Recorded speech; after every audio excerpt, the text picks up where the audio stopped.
Magandang araw po sa inyo mga minamahal naming tagapakinig.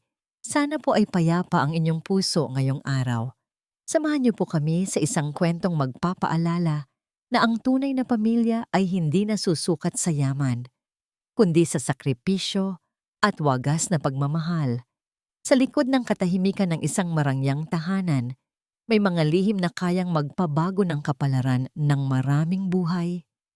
Bumuhos ang galit ng langit sa buong distrito Hiraya.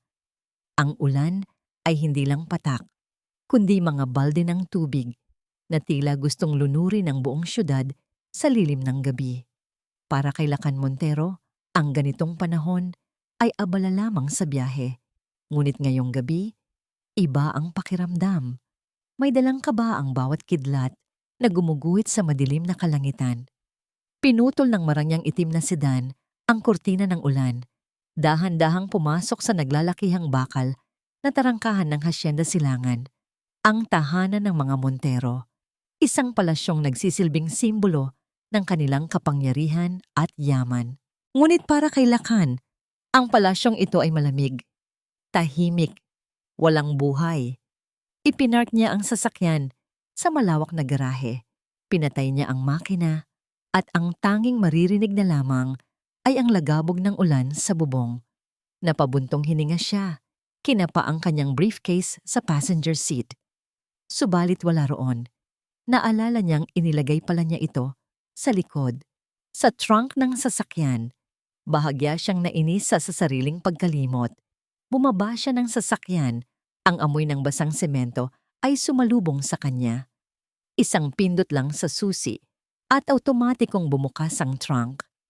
At sa isang iglap, ang mundo ni Lacan Montero ay tumigil sa pag-ikot. Hindi ang kanyang briefcase ang laman nito.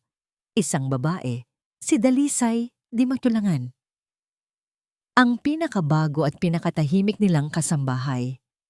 Nakasiksik sa isang sulok, basang-basa ang damit, nanginginig ang buong katawan.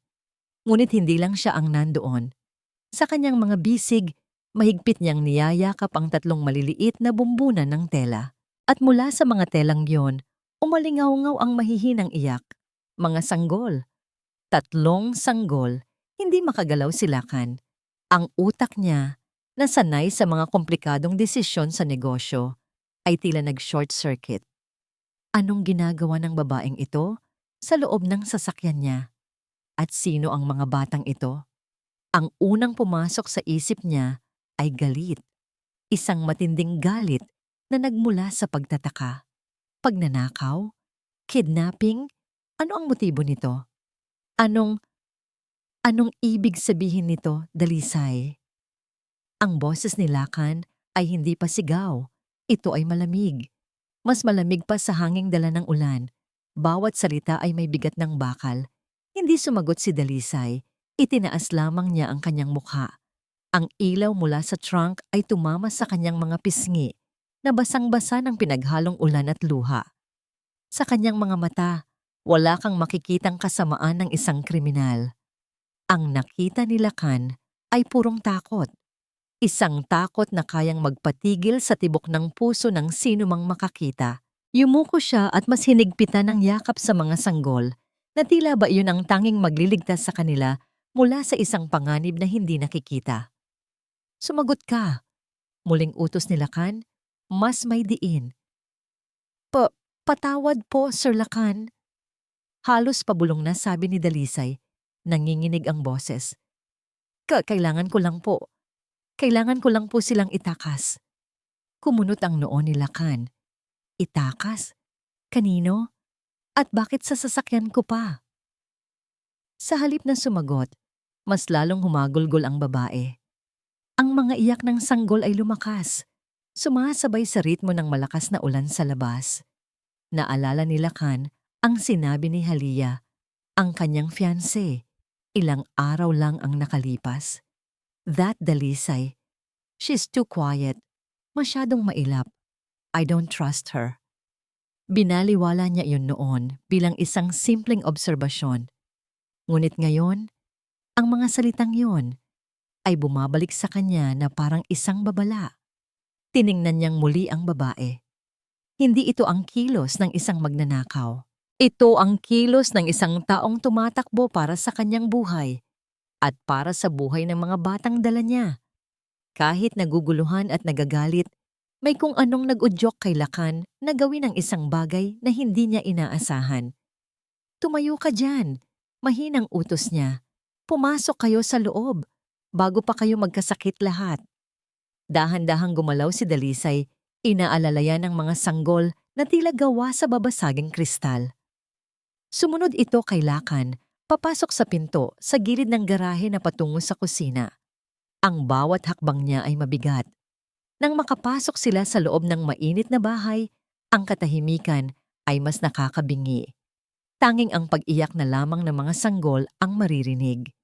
Pinaupo niya si Dalisay sa isang silya at kumuha ng tuwalya. Inabot niya ito sa babae, ngunit ang kanyang mga mata ay nanatiling matalim, mapanuri. Hindi pa nawawala ang galit niya, pero napalitan ito ng isang matinding pagtataka.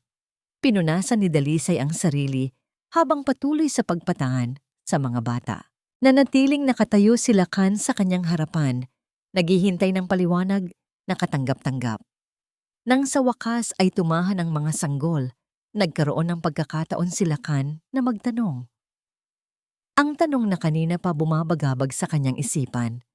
Ang tanong na magiging susi sa lahat. Huminga siya ng malalim at sa gitna ng katahimikan ng malawak na kusina, binitawan niya ang mga salitang babago sa lahat. Kaninong mga anak ang mga yan?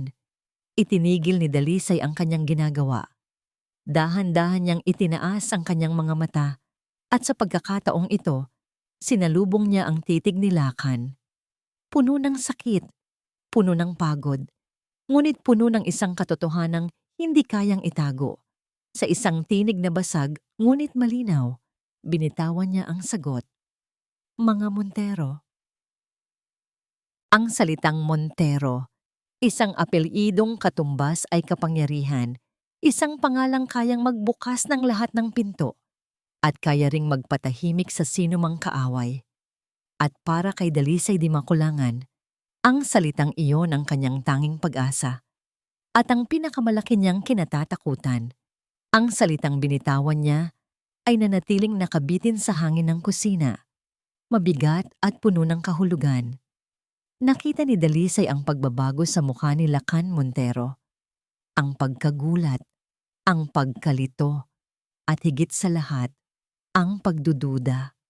Isang tingin na tila ba sinasabing isa siyang sinungaling, isang manggaganso. Hindi niya ito masisisi. Sino ba naman siya? Isang hamak na kasambahay. Sa guest room, utos ni Lakan, ang boses ay wala pa ring emosyon, ngunit may pahiwatig ng pagmamadali. Dalhin mo sila doon, at doon ka magpapaliwanag. Walang imik na sumunod si Dalisay. Bawat hakbang niya paakyat sa malawak na hagdanan ay tila isang pagsubok. Ang bigat ng 3 sanggol sa kanyang bisig ay wala kumpara sa bigat ng katotohanang kanyang dinadala. Ang guest room ay malaki at marangya, mas malaki pa sa bahay na kanyang kinalakhan. Ngunit sa mga sandaling iyon, para itong isang kulungan.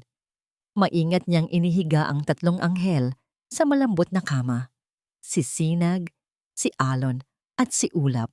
Ang kanyang mga kayamanan, ang tanging alaala na naiwan sa kanya ng lalaking pinakamamahal niya. Humarap siya kay Lakan na noon ay nakatayo sa may pintuan, nakahalukip-kip. Ang mga mata ay hindi inaalis sa kanya.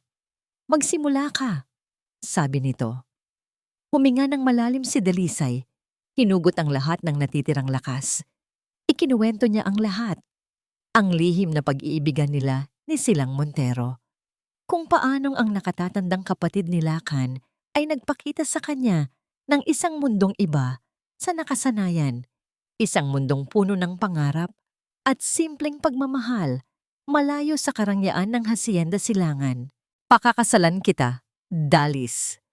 Naalala niyang sabi ni Silang isang hapon habang nakaupo sila sa isang parke.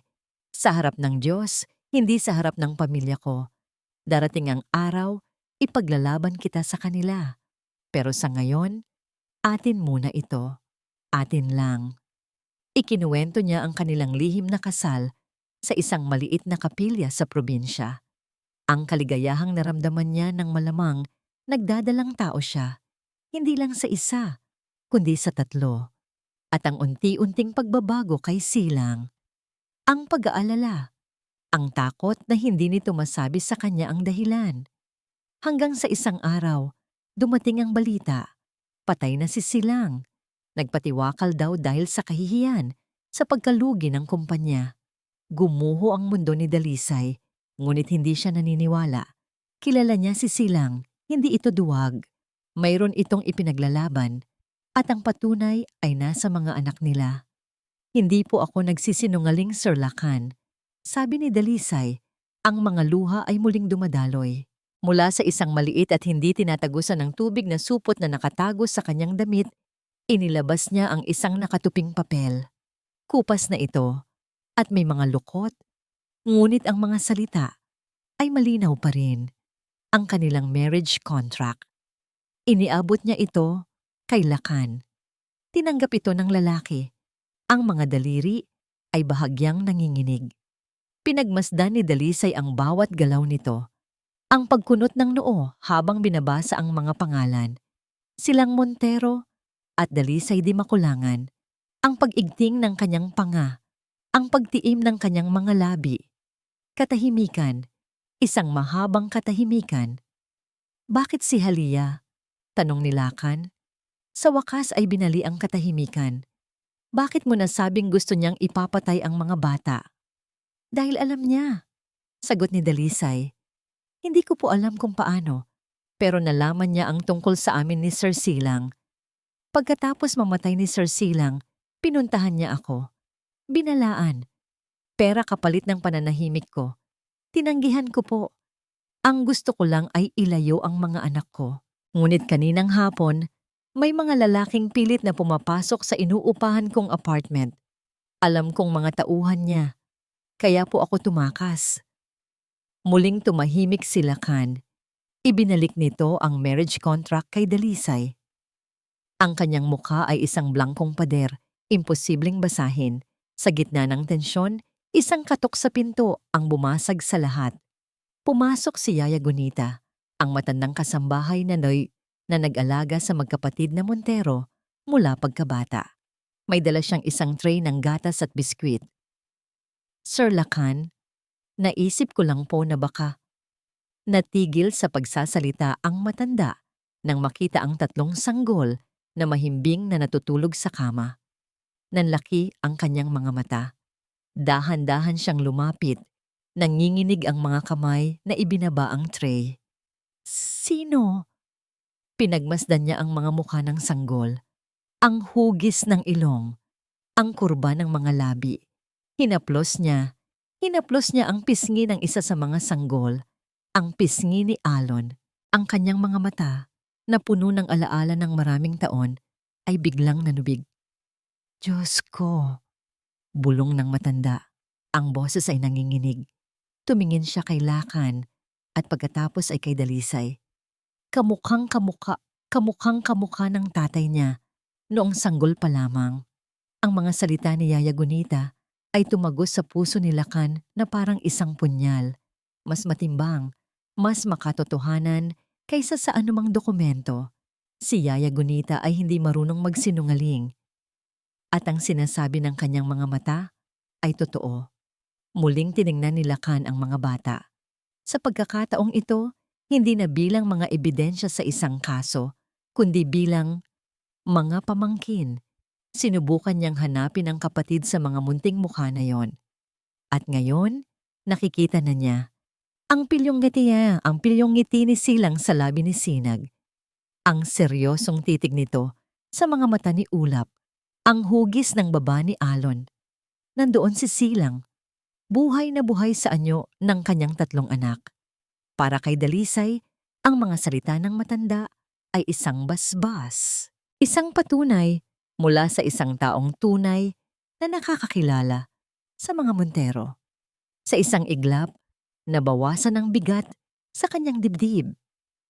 Mayroon ng isang taong naniniwala. Mayroon na siyang kakampi. Ngunit ang panandaliang kapanatagan ay biglang binasag ng isang matinis na tunog. Lahat sila ay napalingon kay Lakan. Kinuha nito ang telepono mula sa kanyang bulsa. Sa screen, isang pangalan ang umilaw, isang pangalang nagdulot ng biglaang lamig sa buong silid. Halia. Nag-aalangan si Lakan. Ang kanyang hinlalaki ay naglaro sa ibabaw ng screen, hindi sigurado kung sasagutin o hindi. Isang sulyap sa natatakot na mukha ni Dalisay, isang sulyap sa mga inosenteng sanggol, isang sulyap sa nag-aalalang si Yaya Gunita. Sa loob ng ilang segundo, naglaban ang luma at ang bago. Ang kanyang nakaraan at ang kanyang posibleng kinabukasan, ang kanyang tungkulin at ang kanyang nagsisimulang maramdamang konsensya. Sa huli, huminga siya ng malalim at sinagot ang tawag. Hello? Ang boses sa kabilang linya ay malambing, matamis, at puno ng pag-aari. Lakan love, where are you? I was waiting for your call. Tumingin si Lakan ng diretso sa mga mata ni Dalisay. Nakita niya ang takot dito, ang pakiusap. At sa unang pagkakataon sa buong buhay niya, nagsinungaling siya kay Halia. Nasa bahay na, may tinatapos lang na trabaho kaya hindi ako nakatawag agad. Sabi niya, sinisikap na panatilihing normal ang kanyang boses. Oh, okay. Just making sure I miss you. See you tomorrow? Tanong ni Halia. Yeah, tomorrow, sagot ni Lakan. Okay.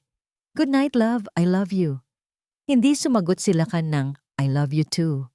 Pinatay niya ang tawag. Ibinalik niya ang telepono sa kanyang bulsa. Ang katahimikan sa silid ay mas mabigat ngayon. Isang kasinungalingan. Ang una niyang kasinungalingan para sa kanila. At sa puso niya, alam niyang hindi iyon ang magiging huli.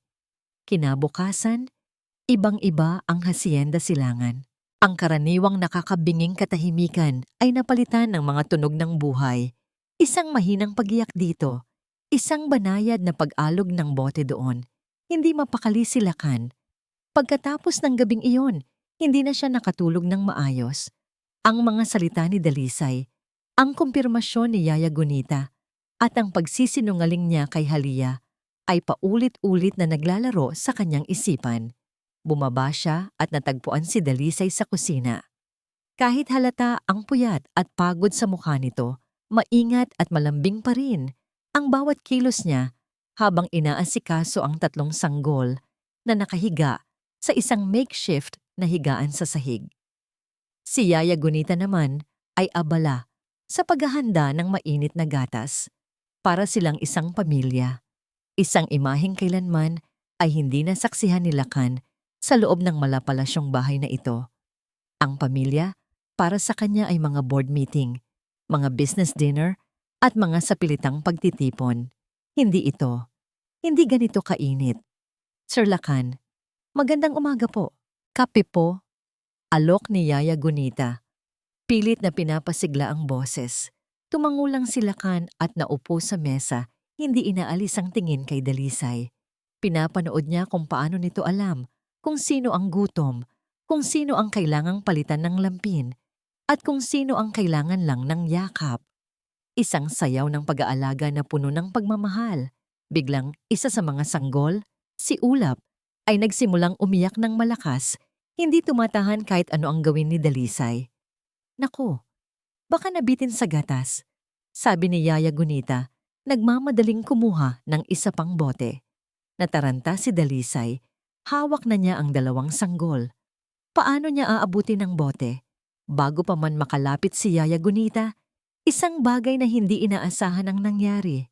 Tumayo si Lakan. Akin na, sabi niya sa isang boses na hindi niya alam kung saan nanggaling. Inilahad niya ang kanyang mga kamay. Nag-alangan si Dalisay. Pero sir, akin na sabi. Dahan-dahan at may panginginig, ipinasa ni Dalisay ang umiiyak na si Ulap sa mga bisig ni Lakan. Sa unang pagkakataon sa buhay ni Lakan Montero, nakahawak siya ng isang sanggol. Ang kanyang mga braso, na sanay sa bigat ng mga papeles at responsibilidad, ay nanigas. Para siyang humahawak ng isang bombang sasabog anumang oras. Ang liit-liit, ang gaan-gaan, ang babasagin. Ganto ba? Tanong niya. Ang boses ay tila naiipit. Lumapit si Dalisay. Ang kanyang amoy, na pinaghalong gatas ng sanggol at banayad na sabon, ay biglang napansin ni Lakan. Iniayos nito ang kanyang mga kamay. Itinuro ang tamang paraan ng pagsuporta sa ulo ng bata. Ang kanilang mga daliri ay saglit na nagdikit. Isang kuryenteng dumaloy sa katawan ni Lakan. Isang kuryenteng hindi pamilyar, ngunit hindi rin naman masama. Suportahan niyo lang po ang leeg niya, sir. Mahinang sabi ni Dalisay. Ang mukha niya ay ilang pulgada na lang mula sa kanya. Sinunod ni Lakan ang sinabi nito. At parang mahika, unti-unting tumahan si Ulap sa kanyang mga bisig. Tumingala ito sa kanya. Ang maliliit at bilugang mga mata ay puno ng inosenteng pagtitiwala. Isang kakaibang init ang gumapang sa puso ni Lakan. Isang init na kayang tumunaw kahit sa pinakamatigas na yelo. Dito, sa sandaling ito, hindi siya CEO. Hindi siya isang Montero. Isa lang siyang tiyuhin. Ngunit ang panandaliang kapayapaan ay winasak ng isang tunog na nagpabalik sa kanilang lahat sa mapait na realidad. Nagkatinginan silang lahat, nanlalaki ang mga mata sa gulat at takot. Iisa lang ang taong darating nang hindi nag-aanunsyo. Si Ma'am Halia. Nanginginig na, sabi ni Yaya Gunita. Sa guest room! Bilis! Itago niyo ang lahat ng gamit. Halos pabulong na sigaw ni Lakan. Nagpanik siya, ngunit hindi para sa sarili niya. Para sa kanila. Mabilis na kumilos sina Dalisay at Yaya Gunita, kinarga ang mga bata. Dali-daling pinulot ang mga bote at lampin. Tumakbo sila paakyat. Huminga ng malalim si Lakan, inayos ang sarili, at pinilit na ibalik ang malamig. At walang emosyong maskara sa kanyang mukha. Naglakad siya papunta sa pinto. Pagbukas niya, isang perpektong nakangiting Halia ang sumalubong sa kanya, suot ang isang mamahaling puting bestida. Surprise, love! Halia, ang aga mo, sabi ni Lakan. Pilit nang ngumingiti. I just missed you. Hindi ka man lang nag-I love you too kagabi, sabi nito na may halong pagtatampo, bago siya hinalikan sa pisngi. Pumasok ito sa loob. Ang mga mata ay matalas na nagmamasid sa paligid. Mukhang tahimik ngayon dito. Nasaan na pala yung Dalisay? Bigla na lang nawala. Diba? Siguro, umuwi na sa probinsya niya, sabi ni Halia. Ang bawat salita ay tila may patama. Siguro nga, maikling sagot ni Lakan. Gusto mo ng kape? Sure, but you know what I really want? A tour.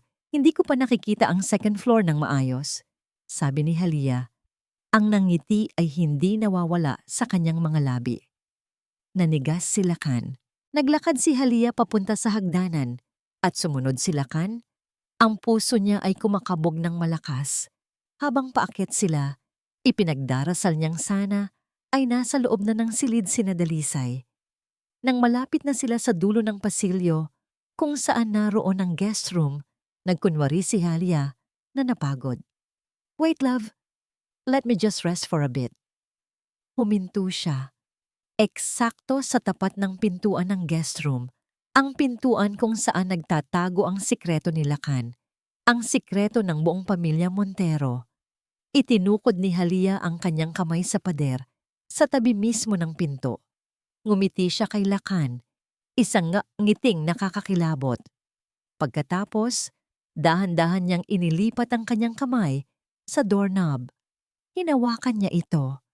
Alam mo, Lakan, sabi niya, ang boses ay mapaglaro, ngunit ang mga mata ay seryoso. Amoy bago ang bahay mo ngayon.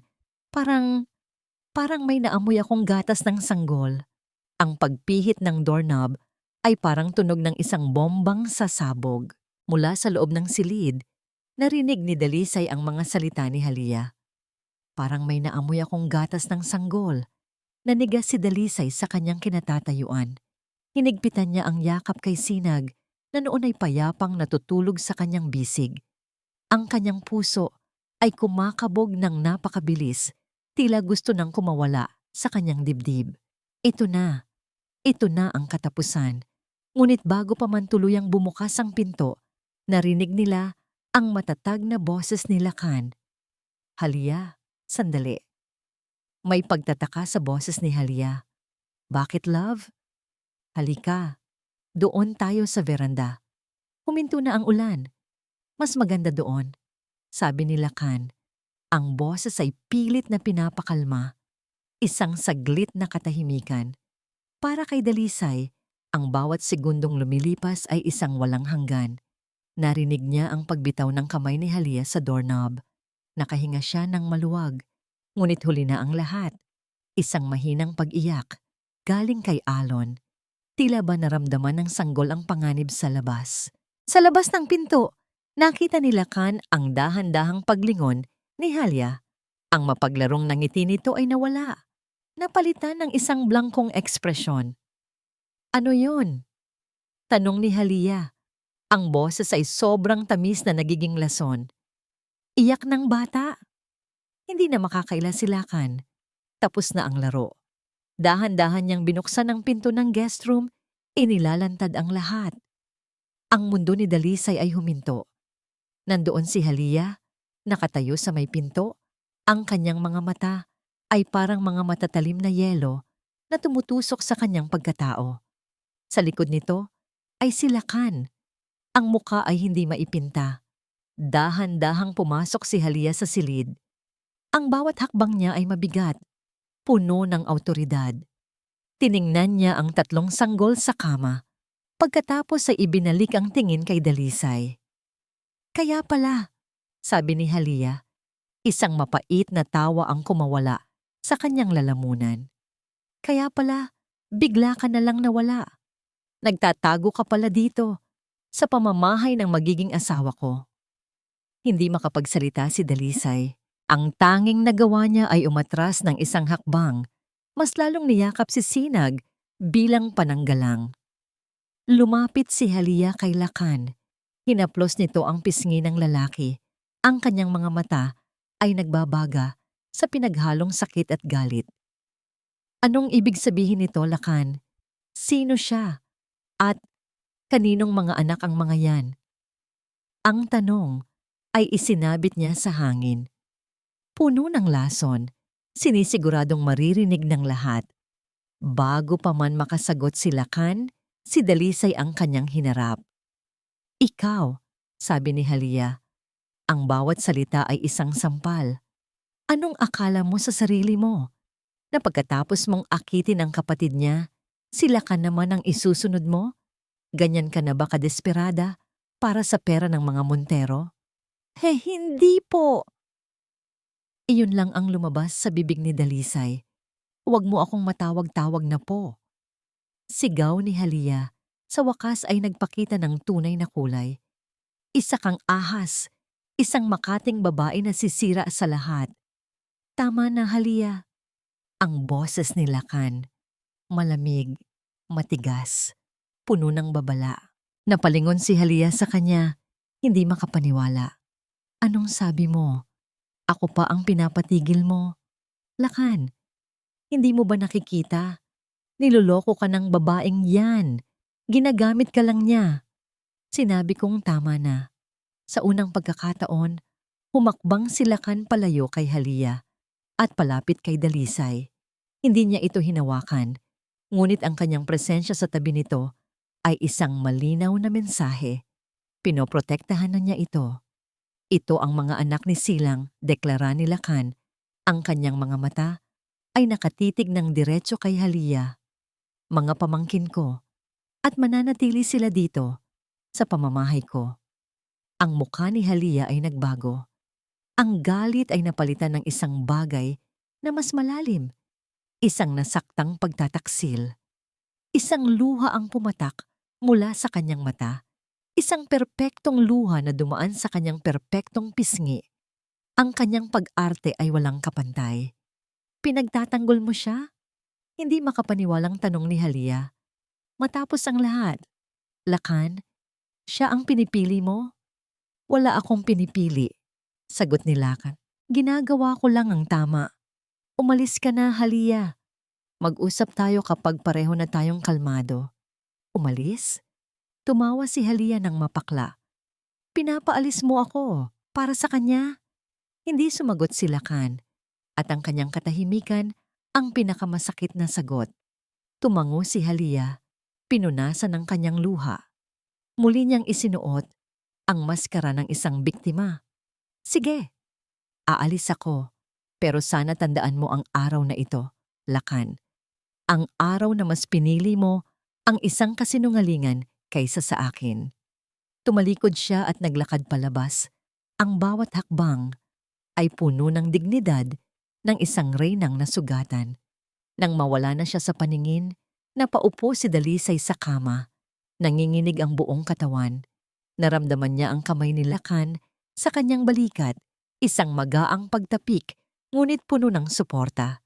Sa labas, narinig nila ang mabilis na pagharurot ng sasakyan ni Halia papalayo. Nakahinga sila ng maluwag, ngunit alam nilang hindi pa tapos ang laban. Sa katunayan, nagsisimula pa lamang ito. Kinuha ni Lakan ang kanyang telepono. Isang text message galing kay Halia. Binasa niya ito ng malakas, hindi para kay Dalisay, kundi para na rin sa sarili niya. Sana alam mo ang ginagawa mo, Lakan. Sisirain ng babaeng iyan ang pangalan ng pamilya natin. Ang banta ni Halia ay hindi basta-basta banta. Ito ay isang deklarasyon ng giyera.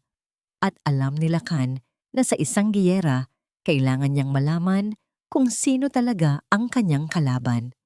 Hindi na siya nagdududa sa pagkatao ni Dalisay at ng mga bata. Ang pinagdududahan niya ngayon ay ang lahat ng pinaniwalaan niya tungkol sa kanyang kapatid. Ang kwento ng pagpapakamatay dahil sa kahihiyan. Ang kwento ng paglustay, may mali. May hindi nagtutugma. Kinagabihan, pinuntahan niya si Yaya Gunita sa malawak na library ng mansyon. Natagpuan niya itong nag-aayos ng mga libro, ang tapat na lingkod na nakasaksi sa lahat ng yugto ng buhay ng mga Montero. Yaya, panimula ni Lakan, umupo siya sa isang silyang katapat nito. Gusto ko po sanang magtanong tungkol kay Kuya Silang. Natigilan ang matanda. Dahan-dahan itong humarap kay Lakan. Ang mga mata nito ay puno ng lungkot. Ano yon, iho? Bago siya mawala, maingat na sabi ni Lakan. May napansin po ba kayong kakaiba sa kanya? Kahit ano, kahit pinakamaliit na detalye. Umupo si Yaya Gunita, tila ba bumabalik sa nakaraan. Ang kuya mo, lagi yung masayahin, palabiro. Pero sa mga huling linggo niya, palagi siyang balisa. Laging nakakulong sa kanyang study. May mga kausap sa telepono, laging galit ang boses. Sino po ang mga kausap niya? Nag-isip ang matanda. Hindi ko sigurado, pero isang gabi, narinig ko siyang may kausap dito mismo sa library. Nagtatalo sila. Sino po? Pag-uulit ni Lakan, puno ng determinasyon. Ang abogado ng pamilya, sagot ni Yaya Gunita. Si Attorney Ilustre, ang sabi ng kuya mo, paulit-ulit. Dante, hindi nagtutugma ang mga numero. Saan mo dinala ang pera? Galit na galit siya noon. Pagkatapos noon, hindi ko na sila nakitang nag-usap pa.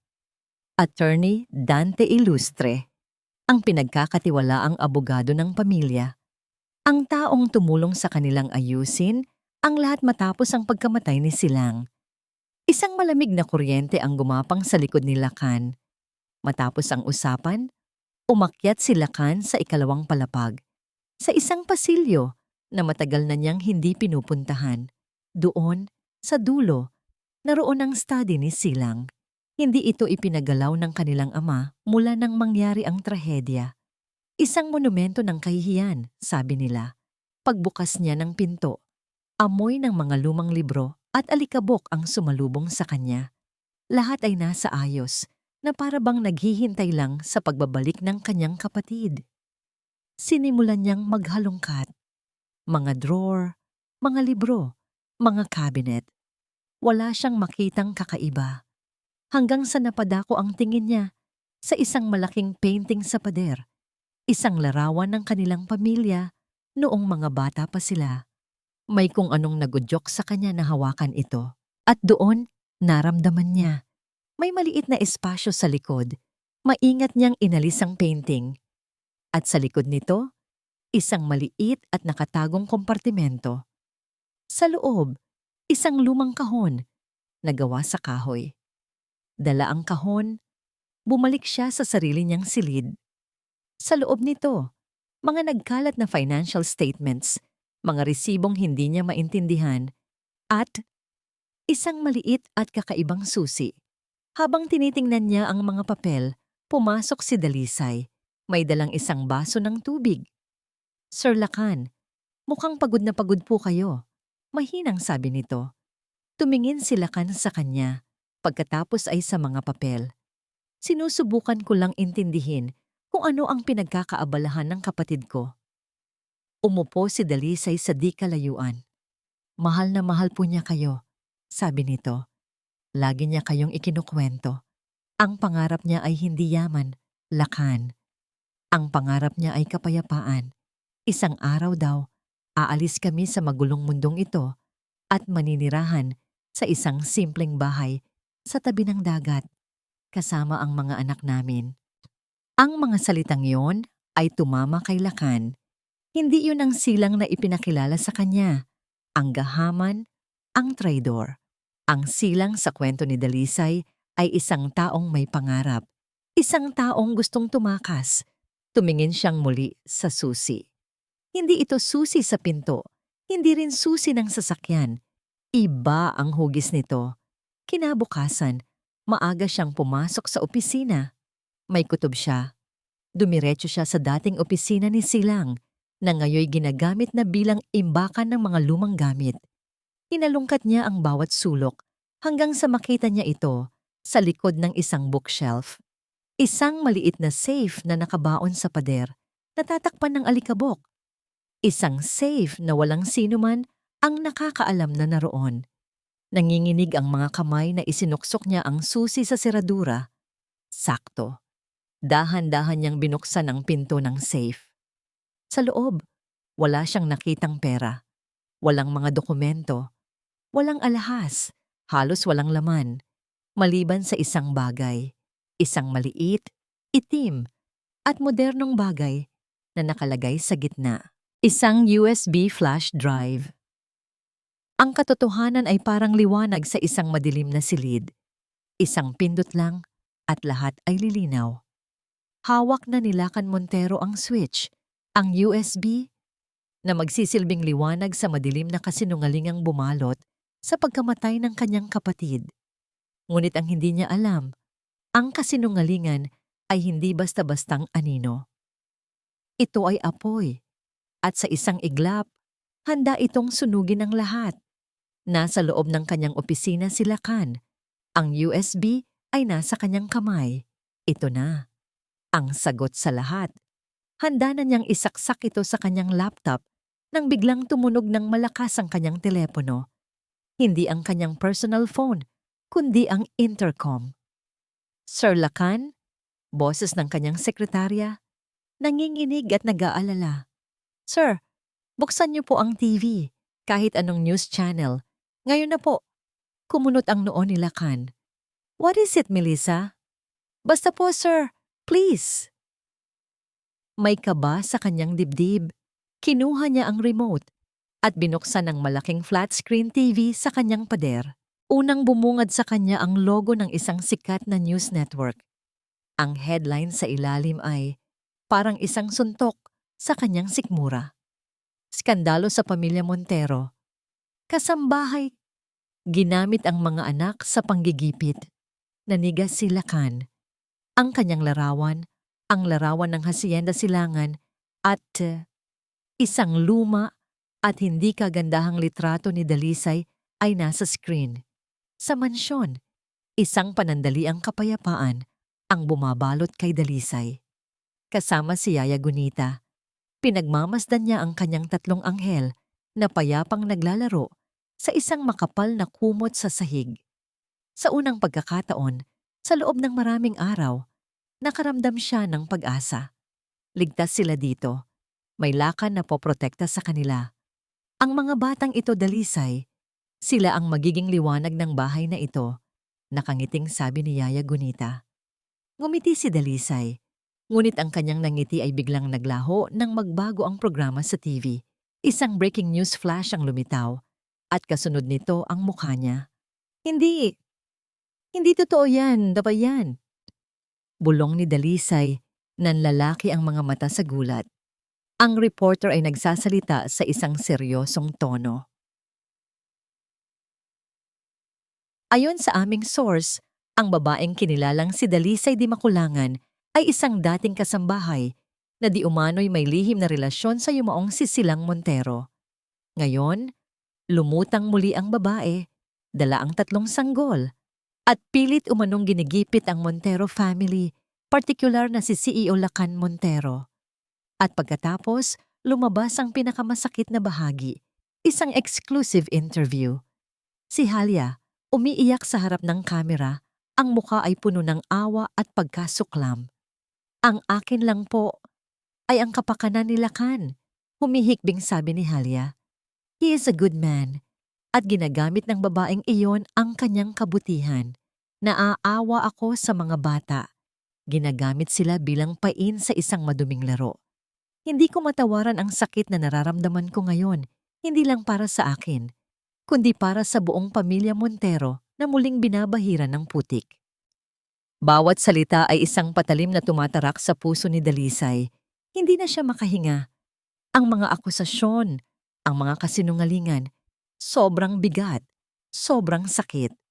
Agad na tumakbo si Lacan palabas ng opisina, hindi pinapansin ang mga tawag ng kanyang sekretarya. Habang nagmamaneho pa uwi, ang kanyang telepono ay hindi tumitigil sa pagring.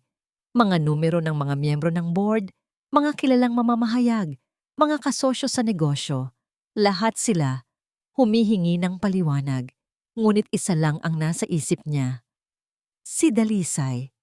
Pagdating niya sa mansyon, nadatnan niya itong nakaupo sa sahig, tulala. Habang si Yaya Gunita ay pilit siyang pinapatahan.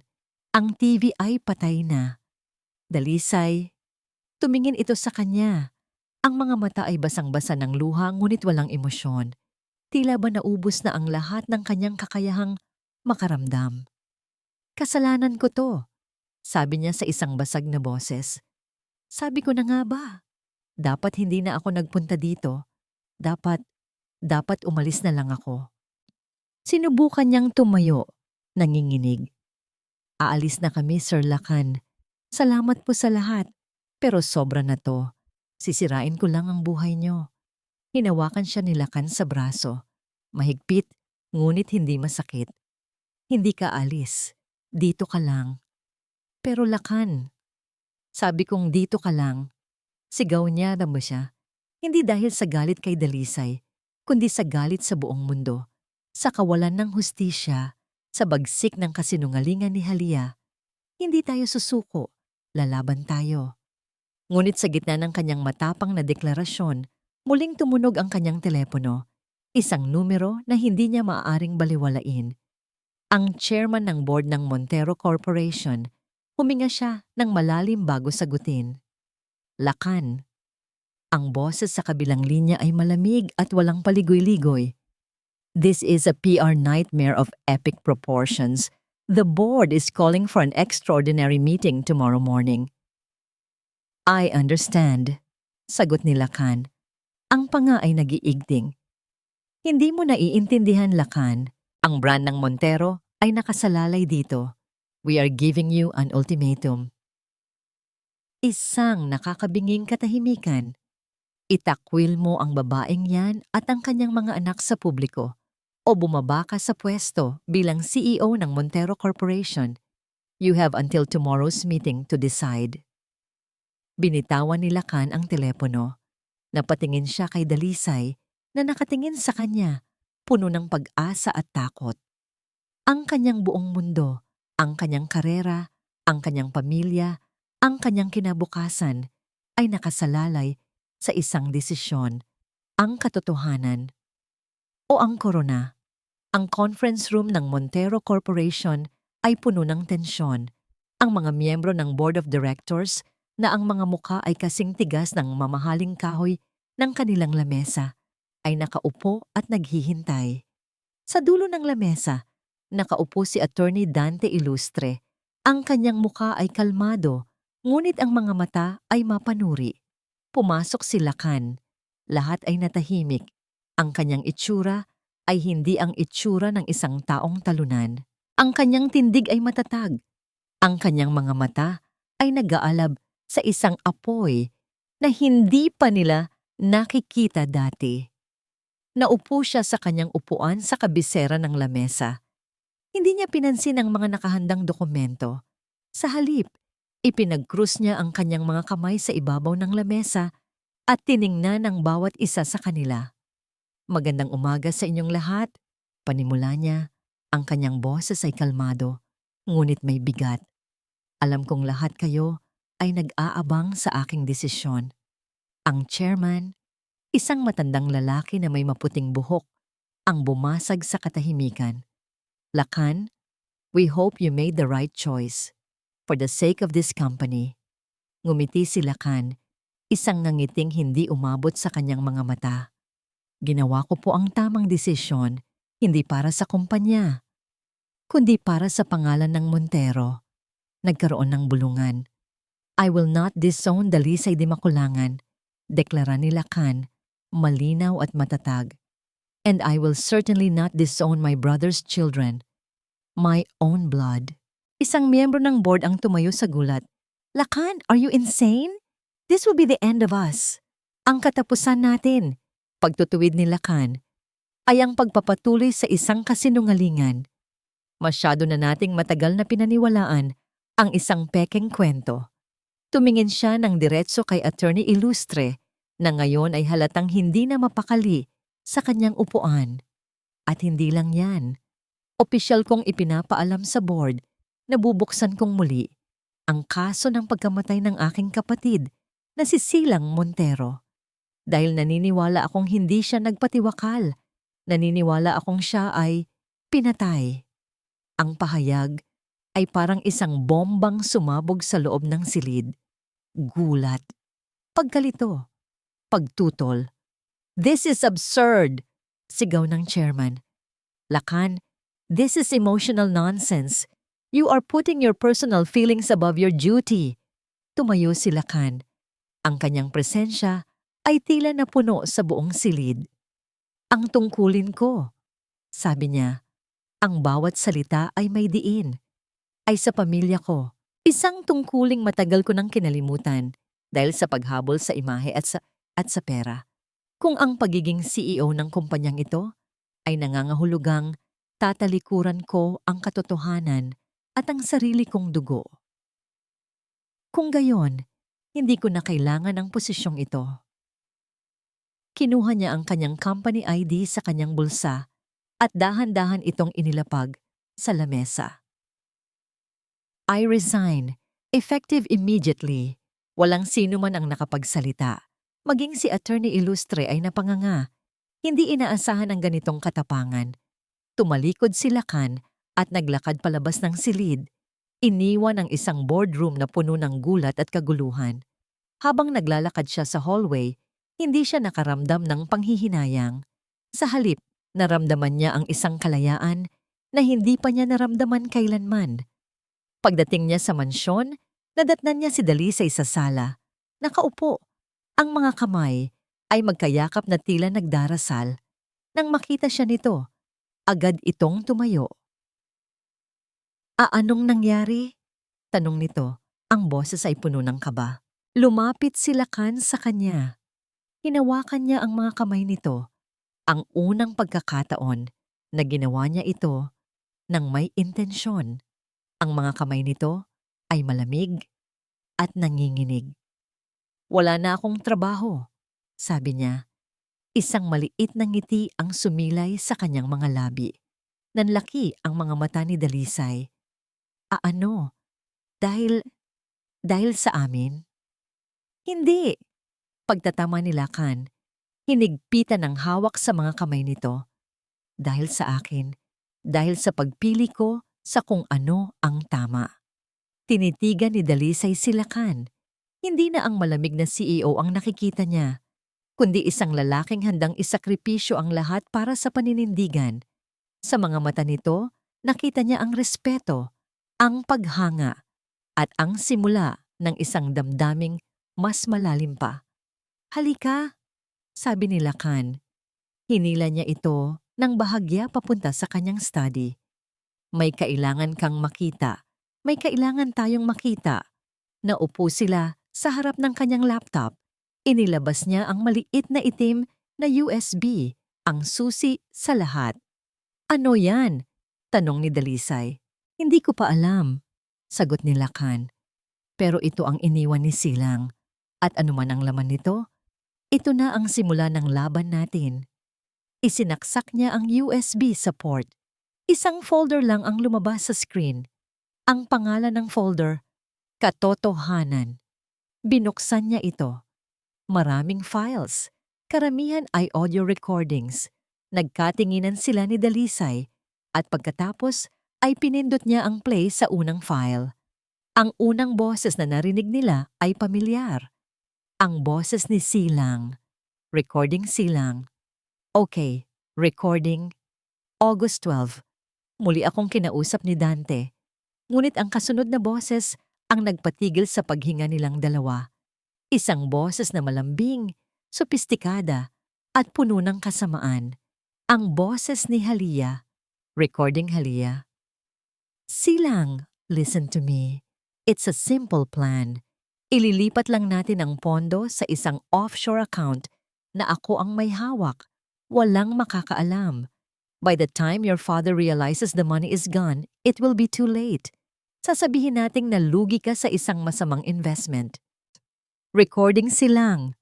"Halia, nababaliw ka na ba? That's stealing from my own family. At bakit ko gagawin yan?" Recording Halia. "Because if you don't, I will tell everyone about your precious little secret.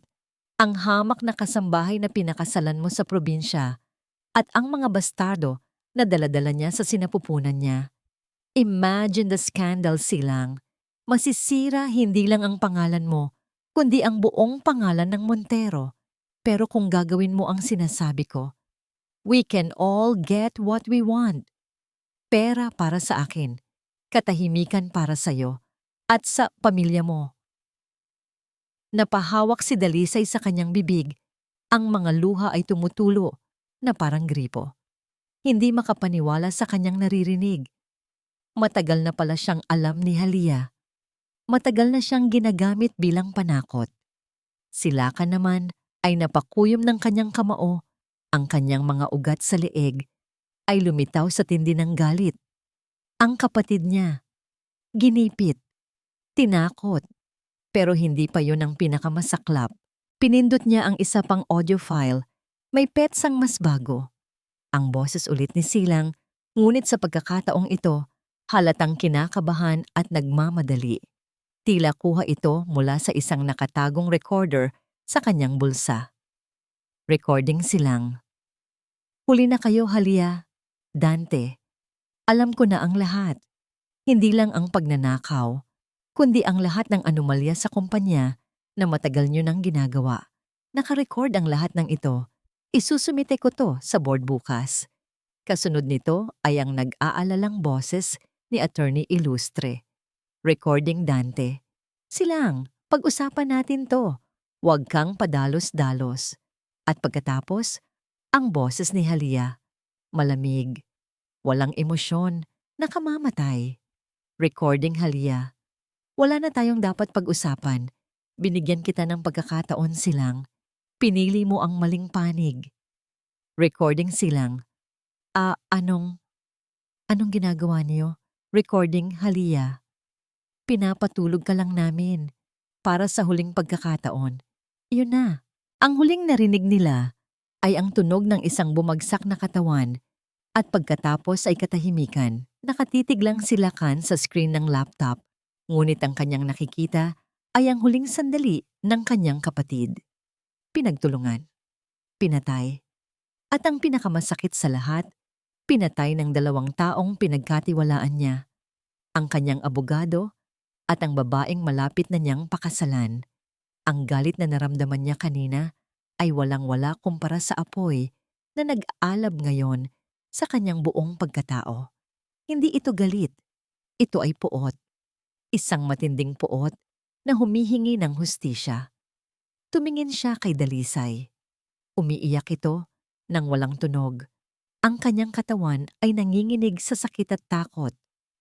Hinawakan ni Lakan ang kanyang muka, pinilit na iharap sa kanya. Dalisay, makinig ka sa akin, sabi niya.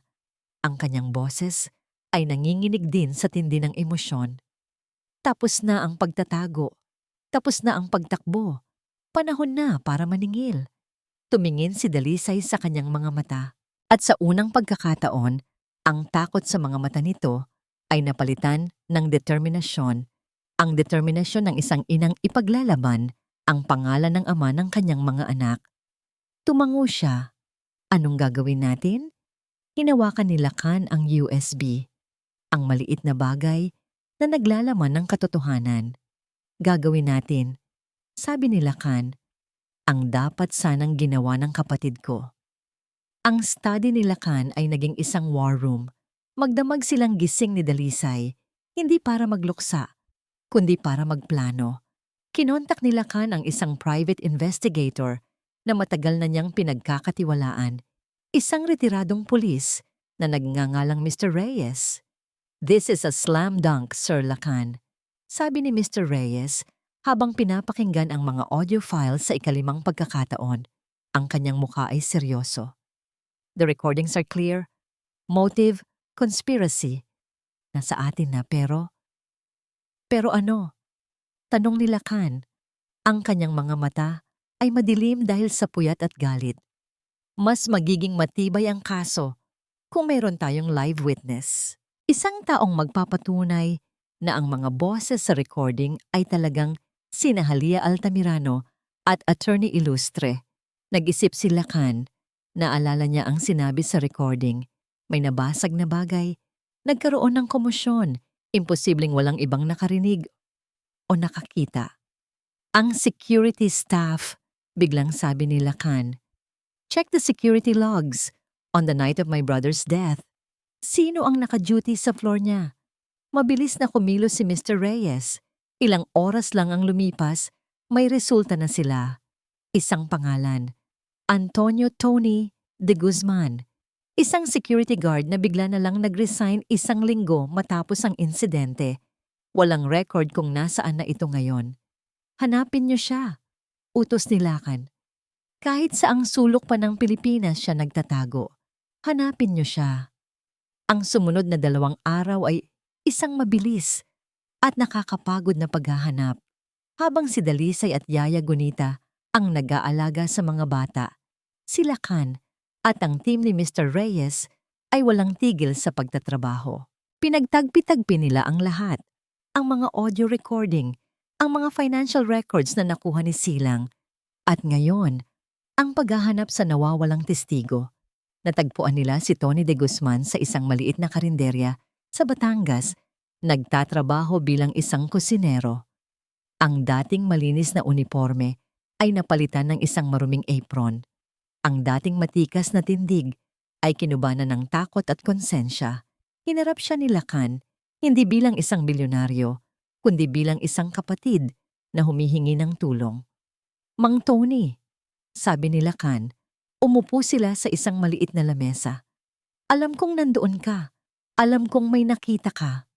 Nanginginig ang mga kamay ni Mang Tony habang nagpupunas ng lamesa. Wala po akong alam, sir. 1,000,000 piso? Alok ni Lakan. Ibibigay ko sa iyo ngayon din para makapagsimula ka ulit. Umiling si Mang Tony. Hindi po pera ang problema, sir. Kung gayon, ano? Buhay ko po, sabi ng lalaki. Sa wakas ay tumingin kay Lakan. Ang mga mata ay puno ng takot. Kilala niyo si Ma'am Halia. Ang mga koneksyon niya. Kapag nagsalita ako, hindi na ako aabutan ng umaga. Inilabas ni Lakan ang kanyang telepono at ipinakita ang isang litrato. Hindi litrato ng pera, kundi litrato ni Sinag, Alon at Ulap na masayang natutulog. Ito si Mang Tony, ang mga anak ng kapatid ko. Sabi ni Lakan, ang boses ay ay mas malumanay na ngayon. Ang mga batang gusto niyang ipapatay. Gusto mo bang habang buhay kang magtago, dinadala ang konsensyang hinayaan mong manalo ang kasamaan? O gusto mong itama ang isang pagkakamali at bigyan ng hustisya ang mga batang ito? Nakatitig lang si Mang Tony sa litrato, sa mga inosenteng mukha. At doon, dahan-dahang gumuho ang pader ng kanyang takot. Tumango siya. Ang mga luha ay nagsimulang mamuo sa kanyang mga mata. Sasabihin ko po. Sasabihin ko po ang lahat. Habang nangyayari ito, sa tuktok ng isang gusali sa Makati, sina Halia at Dante Ilustre ay nagsasaya. Para sa kanila, tapos na ang laban. Nag-resign na sila Kan. Ang kwento sa media ay kumalat na. Panalo na sila. I told you Dante, he's all emotion, no brain. Sabi ni Halia, humigop sa kanyang mamahaling wine. He destroyed himself. We didn't even have to do anything. Ngunit hindi mapakali si Dante. Huwag kang masyadong kampante, Halia. Ang taong walang natitirang yaman o posisyon ay ang pinakamapanganib sa lahat. Wala na siyang pakialam kung anong masira. Relax, sabi ni Halia. Hinaplos ang braso nito. Ano naman ang magagawa niya? Hawak natin ang lahat. Biglang tumunog ang telepono ni Halia. Isang rehistradong numero. Sila Kan. Nagkatinginan sila ni Dante. Sinagot niya ito, nilagay sa speaker mode. Hello, Lakan. To what do I owe this pleasure? Tanong ni Halia. Puno ng pang-aasar. Ang boses ni Lakan sa kabilang linya ay kalmado. Kalmadong kalmado. Isang bagay na mas nakakakilabot kaysa sa galit. Halia? Dante? Bati niya. Tumawag lang ako para imbitahan kayong dalawa dito sa hasyenda bukas ng hapon. Let's say 3 p.m.? At bakit naman kami pupunta dyan? Tanong ni Halia. Para pag-usapan ang maayos na paglilipat ng mga ari-arian. Sagot ni Lakan. Since wala na ako sa kumpanya at ikaw naman ang malapit ng maging Mrs. Montero, I think it's only proper. Gusto ko lang siguraduhin na maayos ang lahat bago ako tuluyang umalis. Ang alok ay masyadong maganda para tanggihan. Ang kanilang kasakiman ay nagsalita para sa kanila. Very well, sabi ni Halia, ngumingisi. We'll be there. Good, sabi ni Lakan. At bago niya ibaba ang telepono, idinagdag niya sa isang boses na halos pabulong ngunit puno ng pangako. May inihanda akong isang maliit na sorpresa para sa inyong dalawa. Eksaktong 3:00 ng hapon, pumarada ang magarang sasakyan ni Halia sa tapat ng mansyon. Bumaba siya kasama si Attorney Dante Ilustre. Ang kanilang mga mukha ay puno ng pagtatagumpay at kasakiman. Para sa kanila, ito na ang huling yugto, ang pag-angkin sa lahat ng pinaghirapan ni Silang at Lakan. Sinalubong sila ni Lakan sa may pinto. Ang mukha niya ay kalmado, walang bakas ng anumang emosyon. Isang bagay na bahagyang nagpakaba kay Dante, ngunit ipinagsawalang bahala lang ni Halia. Welcome, sabi ni Lakan. Please come in. Let's have this meeting in the library. Pumasok sila. Ang library ay malawak at tahimik. Sa gitna, may isang malaking lamesa at 3 silya. Inalok sila ni Lakan na maupo. So Lakan, panimula ni Halia, hindi na makapaghintay. Ano itong tungkol sa paglilipat ng ari-arian? Let's get straight to the point. Ngumiti si Lakan. Straight to the point. I like that. Sa halip na maglabas ng mga dokumento, inilabas niya ang kanyang laptop at inilagay sa gitna ng lamesa, nakaharap sa kanila. Bago tayo magsimula sa mga papel, sabi ni Lakan, may gusto muna akong iparinig sa inyo. Isang bagay na naiwan ng kapatid ko. Nagkatinginan sina Halia at Dante. Kumunot ang noo. Pinindot ni Lakan ang play. Recording Halia. Silang, listen to me. It's a simple plan. Ililipat lang natin ang pondo sa isang offshore account. Sa isang iglap na wala ang lahat ng kulay sa mukha ni Halia. Si Dante naman ay napainom ng tubig, ang kamay ay nanginginig. Ano yan? Tanong ni Halia. Pilit na pinapakita ang tapang. That's fake! That's obviously doctored. Hindi sumagot si Lakan. Pinindot lang niya ang play sa susunod na audio file. Ang huling pag-uusap, ang tunog ng komosyon, ang huling hininga ni Silang. Itigil mo yan! Sigaw ni Dante, tumayo. Ang mukha ay basang-basa ng pawis. This is inadmissible? Hindi mo yan pwedeng gamitin. Talaga ba, attorney? Tanong ni Lakan, na natiling kalmado. Kung sa bagay, kailangan pa natin ng testigo para patunayan na kayo nga ang nasa recording na ito. Sa isang senyas ni Lakan, bumukas ang isang pinto sa gilid ng library. At mula doon, lumabas si Mang Tony de Guzman. Suot ang kanyang lumang uniforme ng security guard. Ang kanyang mga mata ay nakatitig ng diretso kina Halia at Dante. Mamang Tony? Bulong ni Dante na paupo sa kanyang silya na parang isang basahan. Si Halia, sa kabilang banda, ay nanatiling matigas. Ang takot sa kanyang mga mata ay napalitan ng purong galit. Isang hamak na security guard? Yan ang alas mo, Lakan. Walang maniniwala sa kanya.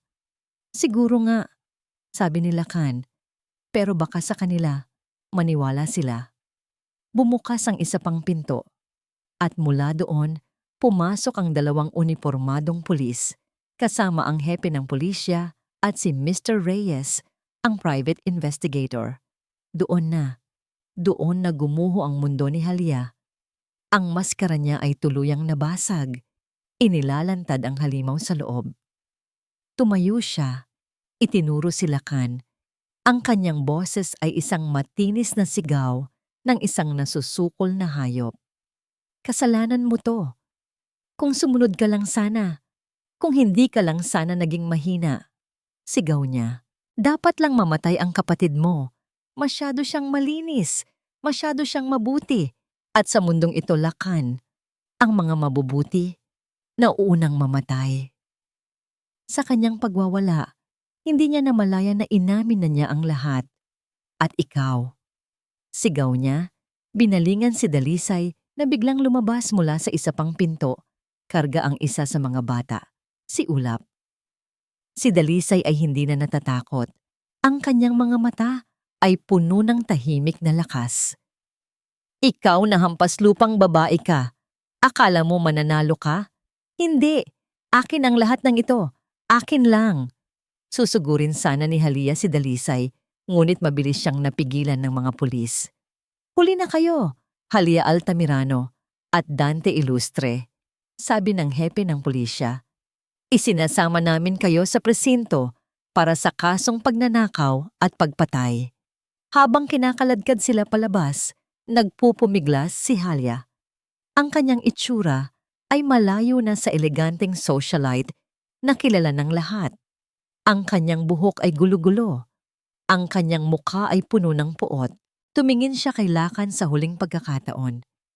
Hindi pa tayo tapos, Lakan. Babalikan kita. Hindi sumagot si Lakan. Pinanood lang niya silang mawala sa pintuan. Nang sa wakas ay bumalik ang katahimikan sa library, ang tanging natira ay sina Lakan, Dalisay, at ang maliit na si Ulap. Ang laban ay tapos na. Dahan-dahang lumapit si Lakan kay Dalisay. Tiningnan niya ang pamangkin at pagkatapos ay tumingin sa babaeng nagpakita sa kanya kung ano ang tunay na kahulugan ng pamilya. Sa gitna ng malawak na library, sa harap ng lahat ng alaala ng kanyang pamilya, isang bagay na hindi niya inaasahan ang kanyang ginawa. Lumuhod siya sa harap ni Dalisay. Tumingala siya. Ang kanyang mga mata ay sa wakas ay nagpakita ng emosyon, pagsisisi, sakit, at pasasalamat. Ang kanyang boses ay basag. Patawarin mo ako, Dalisay. Patawad sa lahat. Sabi nila, ang pagpapatawad ay hindi para sa taong pinapatawad mo. Ito ay para sa sarili mo. Ito ay ang paglaya mula sa bigat ng nakaraan. Matapos ang bagyo ng paghihiganti at pagbabayad, dumating ang panahon ng paghilom. Isang paghilom na hindi lamang naganap sa loob ng Hacienda Silangan, kundi sa puso ng bawat isa sa kanila. Ilang buwan ang lumipas. Ang iskandalo ay unti-unti nang humupa. Nahatulan sina Halia at Dante ng habambuhay na pagkakakulong. Ang pangalan ni Silang Montero ay nalinis. Ang mga asset ng Montero Corporation ay naibalik. Ngunit ang pamamahala ay ipinasa na nila Kan sa mga taong mas karapat-dapat. Ngayon, nakatayo sila sa harap ng isang puntod. Isang simpleng lapida na may pangalang Silang Montero. Minamahal na ama, kapatid, at asawa. Kasama nila Kan at Dalisay ang 3 bata. Medyo malaki na ang mga ito. Natututo ng umupo at gumapang. "Kuya!" mahinang sabi nila Kan habang nakatingin sa lapida. Ito na sila. Sina Sinag, Alon at Ulap. Patawarin mo ako kung natagalan bago ko sila nakilala. Patawarin mo ako kung natagalan bago ko naintindihan ang lahat.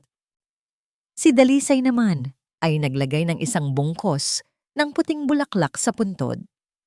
"Mahal," bulong niya, "payapa na ang lahat. Magiging mabuting ama sila Kan sa kanila. Ipinapangako ko, magiging mabuti kaming mga magulang." Isang mainit na kamay ang humawak sa kamay ni Dalisay. Ang kamay ni Kan. Hindi na nila kailangan pang magsalita.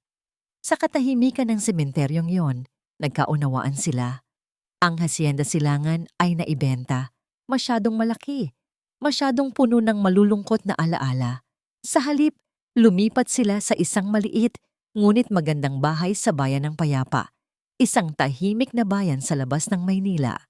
Ang bahay ay may malawak na hardin kung saan maaaring maglaro ang mga bata. Isang hapon, habang naglalaro sina Kan at ang 3 bata sa hardin, pinagmamasdan sila ni Dalisay mula sa veranda. May hawak na isang pitsel ng malamig na juice. Pinapanood niya sila Kan na ngayon ay bihasa ng magpalit ng lampin at magpatahan ng iyak.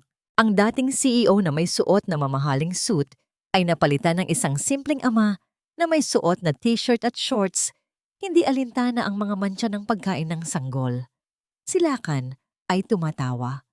Isang tunay na tawa na ngayon lang narinig ni Dalisay. Ang tawang yon ay mas mahalaga pa kaysa sa lahat ng yaman ng mga Montero. Lumapit siya sa kanila, dala ang inumin. Mukhang pagod na ang tatay, nakangiting sabi ni Dalisay. "Hindi pa," sagot ni Kan. Ngumiti pabalik. Kinuha niya ang isang baso ng juice. Ito ang pinakamasayang pagod sa buong mundo. Umupo sila sa damuhan, habang ang mga bata ay masayang gumagapang sa kanilang paligid. Ang papalubog na araw ay nagbibigay ng isang ginintuang kulay sa kanilang paligid. "Dalisay," sabi ni Kan, ang kanyang boses ay seryoso na ngayon. "Bakit?" "Nangako ako kay kuya na aalagaan ko kayo, na ibibigay ko sa inyo ang lahat ng nararapat sa inyo," sabi niya. Ang buong mana niya ay nasa pangalan mo na at ng mga bata. "Ligtas na ang kinabukasan niyo." Tumango si Dalisay. "Salamat, Kan, sa lahat. Pero may isang bagay pa." Pagpapatuloy ni Kan, huminga siya ng malalim. "Ang lahat ng ito, ang bahay na ito, ang pag-aalaga ko, hindi ko ito ginagawa dahil lang sa tungkulin o dahil sa pangako ko sa kapatid ko." Tumingin siya ng diretso sa mga mata ni Dalisay. Ang kanyang mga mata ay puno ng isang damdaming matagal na niyang itinatago. "Ginagawa ko ito dahil mahal kita, Dalisay. Mahal kita, hindi bilang asawa ng kapatid ko, kundi bilang ikaw. Mahal ko ang katapangan mo, ang kabutihan ng puso mo, at gusto kong gugulin ang natitirang bahagi ng buhay ko na mahalin ka at ang 3 ito, kung papayag ka." Natigilan si Dalisay. Ang kanyang puso ay tumalon sa saya. Ito ang mga salitang matagal na niyang pinapangarap marinig, ngunit hindi niya inaasahang sasabihin sa kanya. Hindi siya sumagot. Sa halip, dahan-dahan niyang inilapit ang kanyang muka sa mukha ni Lakan. At sa ilalim ng papalubog na araw, sa gitna ng tawanan ng kanilang mga anak, ang kanilang mga labi ay nagtagpo. Isang halik na hindi nagmula sa pagsisisi o sa nakaraan. Isang halik na puno ng pangako. Isang halik na simula ng isang bagong kabanata. Isang bagong pamilya ang isinilang. Hindi mula sa dugo ng kapangyarihan o sa apelyido ng yaman, kundi mula sa pundasyon ng katotohanan, pagpapatawad, at isang pag-ibig na mas matatag kaysa sa anumang unos. At dito po nagtatapos ang kwento nila, Dalisay at Lakan. Isang paglalakbay na nagturo sa atin na ang tunay na pamilya ay hindi palaging nagsisimula sa dugo, kundi sa pusong handang magmahal, magpatawad at manindigan para sa kung ano ang tama. Taos-puso po akong nagpapasalamat sa inyong walang sawang pagsubaybay mula sa unang gabi ng pag-ulan hanggang sa payapang paglubog ng araw. Naging karamay namin kayo sa bawat takot, bawat luha, at bawat sandali ng tagumpay. Nais ko pong marinig ang inyong saloobin. Anong aral ang inyong napulot sa kwento ni Dalisay at Lakan? I-comment nyo lang po sa ibaba. Huwag po kayong mahiyang ipahayag ang inyong nararamdaman. Kung nagustuhan nyo ang kwentong ito, isang pindot lang po sa like button, I share, para marinig din ng inyong mga kaibigan at kapamilya. At syempre, mag-subscribe na po kayo para hindi ninyo mapalampas ang mga susunod pa nating kwento. Muli, ako po ang inyong lingkod, nag-iiwan ng isang paalala. Ang bawat puso ay may sariling kwento, at ang bawat kwento ay may aral na naghihintay. Pagpalain po kayo ng Panginoon, kayo at ang inyong buong pamilya. Hanggang sa muli.